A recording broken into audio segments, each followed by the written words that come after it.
Hey, hey, hey. I hope you guys enjoy these, what I'm calling podcast shorts for my Burnout to All Out community. This is just a little peek behind the curtain of the coaching that goes on inside of my programs. We're bringing to you some of the best nuggets and coaching I'm giving within hot seats of all of our different programs, whether it's our LinkedIn Method Academy, our mini mastermind business basics, all the way up to our higher level mastermind. If you're hearing some of these questions and you're like, man, I wish I could get my burning question answered by Melissa. Hey, guess what? You could be featured on my podcast. If you've got a question that you want answered and you submit it to my team and we pick it, we will bring you here to the podcast for our podcast shorts and do a hot seat with you. Where can you submit your questions? Send them to teamburnouttooallout.co. We'll make sure we drop that in the show notes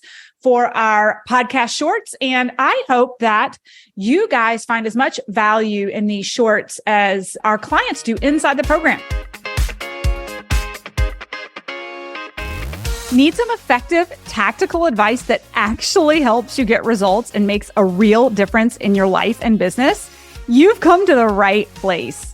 If you're finding yourself here today, it means you're getting ready to gain serious traction in your business, rapidly multiply your income and impact, and you're ready to make it happen while living all out. Guys, I'm Melissa Hinault, your trustworthy corporate dropout turned six-figure business burnout turned happy and healthy CEO of a multi-million-dollar online business. And you're listening to the Burnout to All Out podcast. On this show, we're serving up innovative growth strategies, simple implementation methods to put them into practice, and action-stimulating inspiration tailored specifically for the modern entrepreneur. Let's dive in.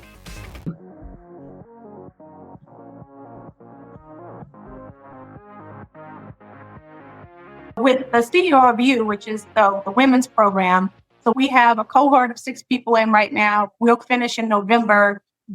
The idea is to do a masterclass the week of the 17th, a Black Friday event, and then start the program January, the next cohort. So the interesting thing, though, is I feel like I have these 2 large contracts right now and then these partnerships that I don't know when I'm going to have time to work on the CEO of You. So part of me is afraid of I just replace my employer with a different kind of employer in a way. I mean, it's great. I mean, you are a contractor, but it's still business for somebody else. Well, I think what's going to be important is very early on in September when you first get started, because the one contract is someone you previously worked for. What's going to be really important is for you to reestablish boundaries and reestablish availability.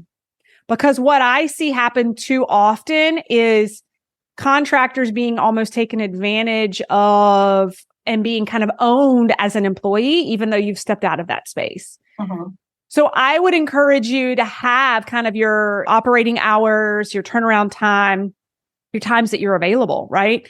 And reestablishing expectation of boundaries and the number of hours that you're working for them, right? Because if you're in contract with them, is it for a number of hours per month? What is it like? The past employer, it's for sessions. So I have like 21 sessions that I'm facilitating for them. And they all have their days and are already on the calendar. For the larger contract, I've contracted out 20 hours a week. Okay, perfect.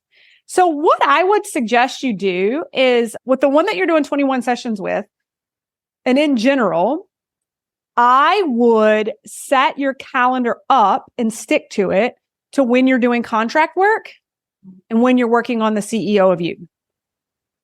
And so that way it doesn't get messy, right? So you may, and this is just my 2 cents, if you really want the CEO of You to really take off, I would suggest you literally block off an entire day once a week to solely focus on it so that you're not fire drilled into other things and other people's needs.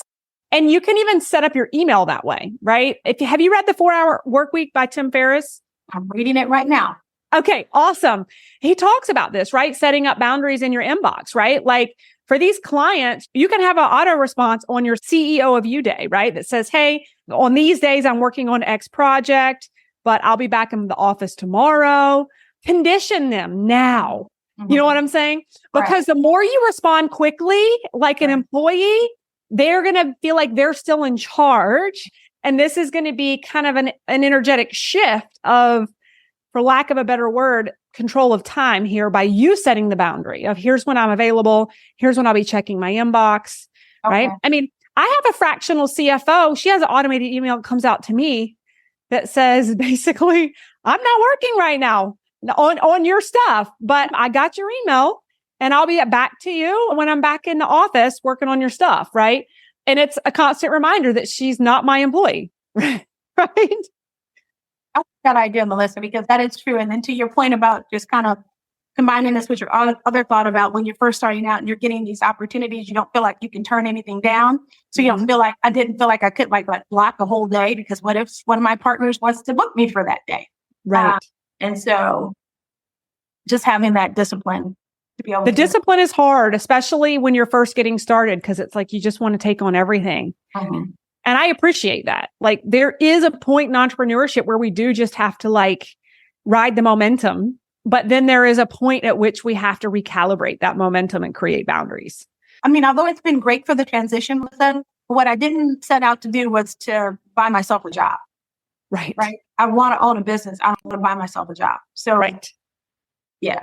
Yeah. So set those boundaries. I mean, September 1st, right? You've got a couple days. See how much you can get through the Tim Ferriss book and like think to yourself, how do I set boundaries?